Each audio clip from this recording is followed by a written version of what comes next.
In this video, we're going to share some tips for how you can go see a SpaceX Starship launch.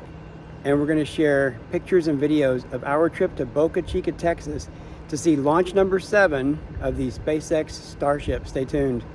First, I need to start with, if you find this content useful or valuable in any way at all, please like this video with the thumbs up and subscribe to the channel. It helps YouTube know we're out here making content. Thank you so much. Okay, I'm not going to lie. For me, the SpaceX launch was a top 1 event in my life. You know, behind the stuff that we all tag as most important things, getting married to Rhoda, and then having our kids and having now our first grandbaby, those are top events in the life. So I'm not in any way superseding those. But for me, I don't think there's anything else I've done in my life that was more exciting than going to see this SpaceX rocket launch. It's the largest rocket ever made in the world. And to be 5 miles from it and hear and feel that energy, it is a top event in my life for something to go do. And I'm just super excited to share with you the ways that you can go do this for yourself. And then at the end, we're going to share our pictures and videos of our experience with you guys. Okay, so some ways you can go see this yourself. You could fly into Harlingen, Texas. I'm not sure how to pronounce it. Harlingen, Texas. It's just outside of Brownsville. They have an airport there. And you could fly there, rent a car, get a hotel, get an Airbnb, and be in the area. And I'll talk about some caveats, pros and cons of this method, but it's the most common, I would say, because not everybody lives in an RV full time. So this would be a common way for normal people to watch a SpaceX Starship launch in the Boca Chica, Texas area.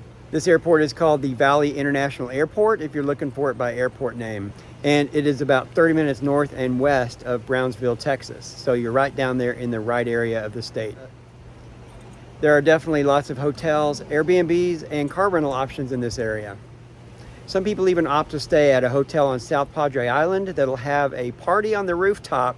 The one I saw has a charge of $250 to get up there to have unlimited food and drink, and then you're on their roof, and you're pretty close to where we watched from.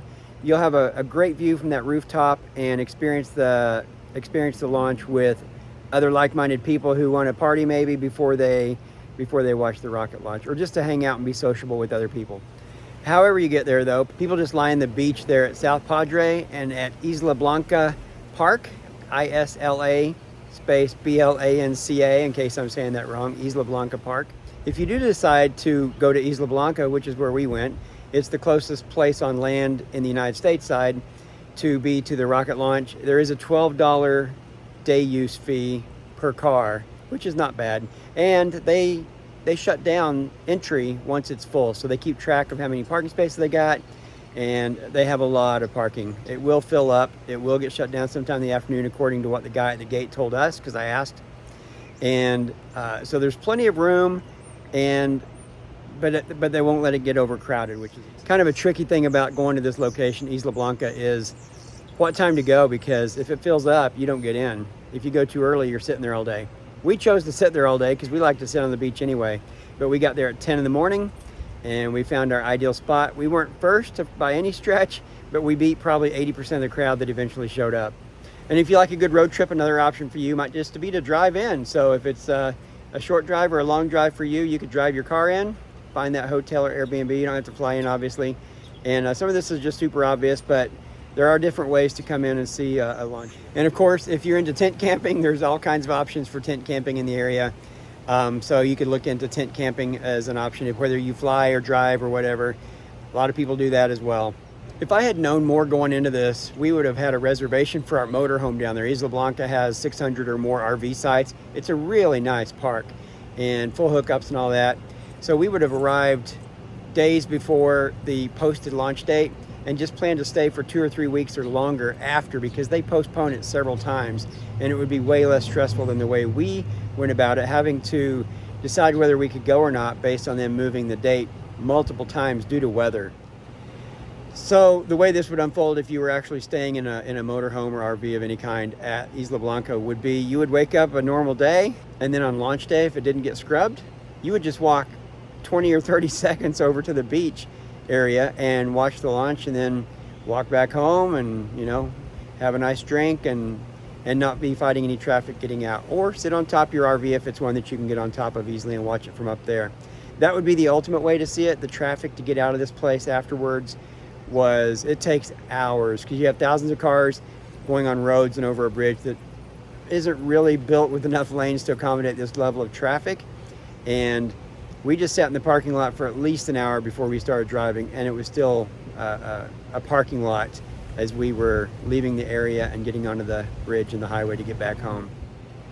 And possibly an option would be, considering the cost of hotels and Airbnbs in very touristy towns or whatever, you might be able to fly in, rent an RV, have that reservation well in advance. This park books out months in advance, so if you don't have your reservation way in advance, you're not going to get one. But perhaps you could look into renting an RV and stay on site without even owning an RV, and do what I just described, where you're just living there at the site, at the location, wake up, go see the launch, go back to your house, and avoid all the traffic, all the stress, and you're just kind of living there for a week or two around that launch date. So from the Isla Blanca Park, I did some calculations using the Maps app, dropping a pin and just kind of roughing it in. I think you're right at 5 miles from the launch site to you. And I didn't know for sure, and people were shocked when I told them, but you not only have a clear, super clear view of the launch and hear everything, but the energy of those rockets, 33 Raptor engines firing, it penetrates your bones. You feel it through your bones. I described it to someone as, imagine 1,000 Harley Davidsons rumbling by you all at one time. It's that kind of rumble times 1,000. And I did somebody warned me that there's a delay from the time of launch, because you're seeing it at the speed of light, right, with your eyes. The speed of sound through air at sea level is like 700 miles per second or something like that. I did the math a little bit ago, and if my math is right, and it was actually 5 miles away, it took 23.47 seconds for the sound to reach our ears, reach our bodies. So we're seeing this rocket be 23.5 seconds into flight before we feel this roar just rip through our bodies, as a very tangible experience of that sound having so much energy it penetrates and ripples and vibrates through your body. So for those flying in, as I mentioned, the launch gets scrubbed multiple times. If the weather's not great, they're just not going to do it. So I had a friend, Eric, hey Lori, who was planning to fly down with his son at one point, and because it got scrubbed so many times, it's just impossible if you're going to try to plan for just a 3 or 4 day away trip to do this. You'd have to really plan to come in and spend a week or 2 or 3 just to make sure you catch all the scrubbed launch dates. So that gets complicated and messy because they can't really pin down a date and stick to it. There is a Facebook group called SpaceX Boca Chica group, and they provide also a WhatsApp channel for chatter about all this. I joined that Facebook group, and it's where a lot of locals or regulars that have been many times share information. You can post good questions in there and get good answers. I posted a question or two about it. I wasn't really sure how Isla Blanca works because I'd never been down there. There's parking for hundreds of cars, for example. So I was just picturing a few dozen and totally didn't have any idea. But that group was friendly and answered my question, and just very casually were like, yeah, you'll have, if you get there hours early for sure, you'll have a spot to park. So for us, we were staying in Aransas Pass at that time. We were there for 2.5 months, and it was a 3-hour drive from Aransas Pass at our campground to the Boca Chica location or to the Isla Blanca Park. So for us, it was a 3-hour drive. We just had to align the launch day to our schedule, take off work, pack some food, pack some drinks, pack our chairs, pack a book, pack the crochet, and drive down and set up on the beach and be ready to watch this thing take off. So for us, it was $12 entry fee. I think I looked up, it was $26 in charging the car round trip. And it was an easy drive, a fun drive. And so for, 12 plus 26, under 50 bucks easy, we were able to go down and see this thing because we were just living in the area as part of our normal life right now. We had packed plenty of food and water and soda because we were just going to set up and spend the whole day. Somebody was bringing barbecue sandwiches from some little shack there on site somewhere. I never did find it, but plenty of people were going over and buying some barbecue sandwiches pretty easily. We thought by getting there at 10 a.m. we'd have the pick of the best seats, and the seats are certainly just, the beach, rocks, dirt, grass, whatever. There are plenty of best seats. Probably not a bad seat to be found. You can line that beach up and down. You don't have to be at the front to see it. It kind of angles back for people that were back several yards even. It's a clear view. You're seeing right over people. So There is no pressure to get there early, and probably getting there hours later than we did would have been the same exact experience. For our trip down, the weather could not have been more perfect. The high was in the 60s. It was sunny. There was a nice cool breeze. There were no bugs. We're just sitting there in our chair, wearing our hats, eating our snacks, drinking our water. And it could not have been a better day to be sitting outside. And then the added bonus of the booster being caught by the arms. If you're not familiar with this, I'm going to share pics and videos. The crowd in attendance was all ages, from very young children to very old, possibly people in their 90s. So it spanned the full range of ages, and everybody was just excited to see this rocket launch. Honestly, it was so much energy, and the cheering when it launched and the cheering when it came back was just, it was on par or better than, a large stadium football game. The excitement was so palpable. So the launch that we watched was launch number 7 of the StarShip. There's multiple rockets at SpaceX, and StarShip is the big one. It's going to have the biggest payload, the huge payload. And on launch 5, they managed to do a catch of the booster. The idea is rapidly reusable rockets. That's their whole goal here. The example I was given once was, imagine if every car trip you took, you threw away your car and bought a new one. That would get expensive. Same with an airplane ride. If every airplane was used once, the same is true of rockets. So when they just throw it in the ocean or whatever, blow it up, then the expense of rocket launches is 20 to 30 times higher than if they can land it, refuel it, and take off again.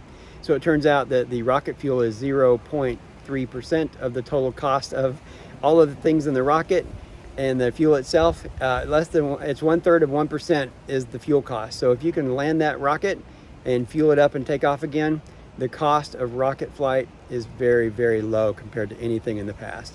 And that's the ultimate goal. So we were super lucky that launch 7, everything was ideal, and they brought the booster back down to Earth and caught it in the chopstick arms, they call it. Mechzilla is the other name.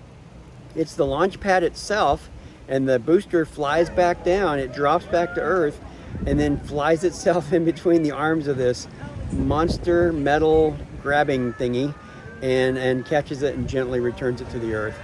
So that was super exciting. And let me tell you, the rocket taking off is one thing. There's a booster underneath, there's a rocket on top, and the booster is what the fuel is coming from for the launch and to get into orbit. But then they separate. It's a hot stage separation, they call it. That means the rocket on top starts firing its rockets before it lets go of the booster, and this allows them not to lose any momentum as the rocket's going up.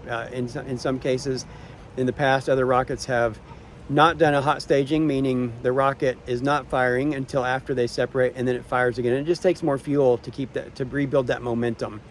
So you see this happen in the air, and the rocket's taking off, going to space or wherever it's going to go next. But the exciting part on the ground for us was this booster was coming back to Earth. And this thing's as big as a skyrise building, and weighs hundreds of tons at least. And it's this big metal shiny thing. And as it's coming back to Earth, I had this very real sensation. This thing could hit us. If something goes terribly wrong, they put explosives on it, and they can blow it up at any time. But raining hot metal and explosives onto thousands of people on the beach nearby would be a bad, bad day. But there's this realization watching it live, as you're seeing it kind of launches, and it's kind of going straight over your head as it takes up, or it seems like it for, just perception. When it's dropping back down and you realize this thing could miss, this thing could free fall all the way to Earth and land where we are, potentially, that drives up the excitement level by a lot, let me tell you. So you're really, really excited when those rockets blast off again as it's coming down, and it rights itself, and it's headed for the launch site to be caught by the arms. And I'm telling you, that was so exciting. The first time I watched it on launch 5, I literally cried, and I didn't realize I was going to cry. I didn't expect to cry, but it was so moving to see that happen on a live stream. And seeing it in person, Rhoda admitted that she was close to tears. She's not quite the space nerd that I am, but she even said she got super close to being that emotional just watching this amazing engineering feat of mankind, building a rocket this big, launching it successfully, catching the booster, eventually catching the rocket so they can reuse that as well. There's actually 2 launch pads that are going to have the set of arms on them, so they'll be able to catch the booster and the rocket long term. So that's going to be so exciting to see that happen someday. The filings that they do with the government for launches, they recently shared that they are looking in the year 2025 to have 25 launches, and our launch was on January 16th, so that was one. And if all goes well, there's going to be 24 more. And if this was number 7, you know, they're not happening all that often, and their goal is always to have one sooner than last time. Sooner. So they want to compress the window in between each launch until finally it's same day, go again as fast as you can. Rapidly reusable rockets. Again, that's the phrase, and that's what it's all about. For anybody aware of this time the rocket did blow up. It was basically a brand new rocket. They changed so much about it. They're always in learning mode. They put on different tiles, different this, different that. They make a list of everything new each time and share it on SpaceX.com, which is pretty revealing about how transparent they want to be about their mission and the work they're doing. But the rocket was not successful at reaching orbit. It was going to actually deploy 10 fake Starlink satellites. They had staged it with 10 fake satellites, not real ones. They're the real size, the real weight, and they wanted to test having it feed them out the door into orbit. And then they would crash those into the ocean, but just test the rocket's ability to deploy satellites. But unfortunately, it blew up, and there were pictures of it famously over Turks and Caicos. It's a beautiful, beautiful, scary, dramatic image of a rocket blowing up like that. But everything landed over the water, and so as far as I have heard, nobody was injured by that. But the rocket didn't make it back to Earth, but that's part of the rocket science, is they're going to blow stuff up and learn and improve and go again and again and again and again until they get it right. So it was super exciting to see this launch. It was super exciting to see the booster get caught. We couldn't have seen the rocket, you know, when it was in space until later and watched the video. If it had deployed the satellite successfully and so on. But we saw the parts we could see on land, which was the takeoff and then the booster landing and being caught. So that was so much fun. You can see it's dark out as we start our day. I woke up at 4:30 super excited, and around 5 Rhoda said, well, if you're awake, we may as well get up and go. So just before 6 a.m., we rolled out of the RV park in Aransas Pass. And fortunately, we have a very quiet car, so hopefully we didn't wake the neighbors. So even though we were only 3-hour drive each way, our day started at 5 a.m. and ended at 11 p.m. So a pretty long day, but a very fun and fulfilling day. We enjoy a good car ride, a good car trip, so this is not hard for us to do at all. And keeping expenses down is always part of the formula for us. So this is really, as I mentioned, a very affordable way for us to see things in the area where we're staying for these prolonged periods of time. So I just wanted to share more details about what our day looks like. So enjoy some of the drive and some of the details around our trip to see the rocket launch.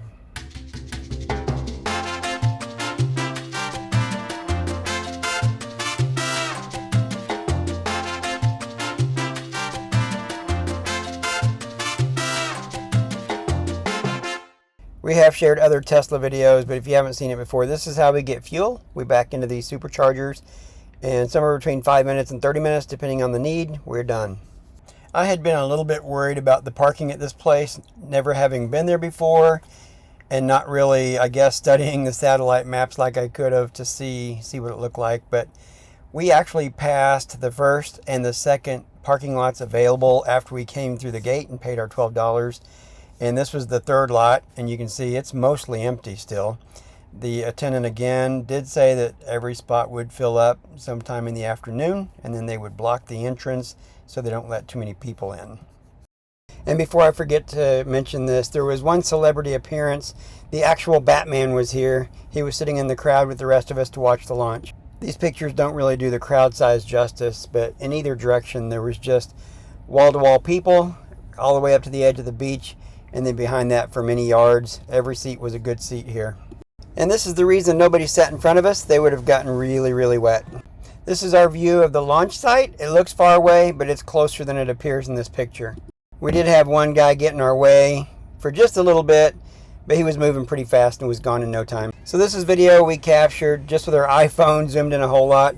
It's pretty hard to hold an iPhone steady, especially at this distance, but we wanted to catch our own copy of this and kind of share our real live experience with everyone.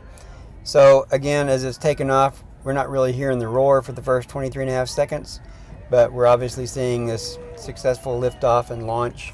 And to repeat from before, at this point, the bottom 2/3 of this thing is the booster. They call it super heavy, and it has 33 Raptor engines on the bottom of it, pushing the entire rocket and booster up into the atmosphere.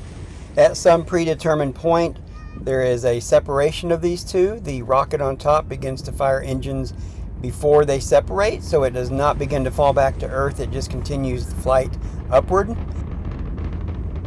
We actually saw that happen, and then we didn't realize we were seeing two shiny things up there. One of them was the booster coming back down, and the other one was this giant ring that holds the two pieces together, that when they do their separation, that ring falls back to Earth and you can see it from the ground. That background noise you hear is the roar of the rocket. I do have the audio of this video clip reduced quite a bit so that I could talk over it and be heard more easily, because at full volume it was disruptive to being able to hear. You will notice this trail of white that is only for this little section that has to do with atmospheric conditions, and it's similar to contrails. When I read about it further, it's not exactly the same perhaps, but it's just the section of the atmosphere where the temperature drops below the dew point, and so we get this water vapor. So you see it start at one point and it stopped. That has nothing to do with really the rocket itself or the fuel, but how the atmosphere during that little stretch of the journey is different than the below that or above that. Right here is where the rocket is separating from the booster. You see that pretty little burst of color. They do what I mentioned before, hot staging, meaning the rocket lights before they separate so that it does not start to fall. That little other bright dot you see there is the ring that is holding the rocket and the booster together, and we didn't know at the time, but when that separation occurs, that ring falls back, and it's not as big as the booster, but obviously it's big enough to catch some light. Here's the booster free falling to Earth. It's going to pass through or behind this cloud. It's really hard to do through an iPhone, even especially with zooming, but it's aiming itself roughly towards the launch tower. At this point, we feel safe that it's not going to smash us and blow us up. And here shortly we'll see the engines fire. I think there's 13 boosters maybe that slow the descent. At some point you'll hear 3 rapid booms. They're 3 sonic booms, and I've learned that is a sonic boom from 3 distinct points on the booster. They each pass through a sonic boom zone themselves, and here it just gently guides itself in. This is all self-driving technology. The engineers aren't doing this from the tower. And then I'll show some professional pictures of all this, because our iPhone doesn't quite do it justice, but stay tuned and I'll share some just a collection of pictures and videos that I've gathered from SpaceX and other places to let you see all of this closer, because again, our amateur version is really not doing this justice at all. And again, just to give some frame of reference, this is South Padre looking towards the buildings up the beach there and out across the water. This is the very south end of South Padre. We were over on Isla Blanca, just behind where I'm standing now. But if you see as I turn and zoom, you'll see the launch tower and the rocket. This is just before the launch, but that's how connected everything is to the South Padre area. And here is an extreme close-up video of the booster being caught by Mechzilla. This is the launch pad that it left from. It comes back down, it gets caught, it gets set on the ground. It's a really cool mechanism. Not only does it allow for launching and catching, it's also how they stack the rocket on top of the booster. So next up I'll show a short video. It's a time-lapse video showing them after they've rolled out the booster and the rocket. They have to then lift the rocket on top of the booster, and this same mechanism does that as well. So it's very multi-purpose. Here we go. The rocket is being lifted by the Mechzilla arms and then pivoted and set over on very carefully on top of the booster, and then that ring would be attached to keep them together as they lift off together, initially under the power of the booster itself, and then during the hot staging separation, the booster drops away, the rocket lights its engines. That all has to be carefully timed and continues the flight to space. Check out SpaceX.com for their cool videos and pictures they have. Thanks for watching our video. Obviously, this was a super exciting one for me, and I hope you enjoyed it.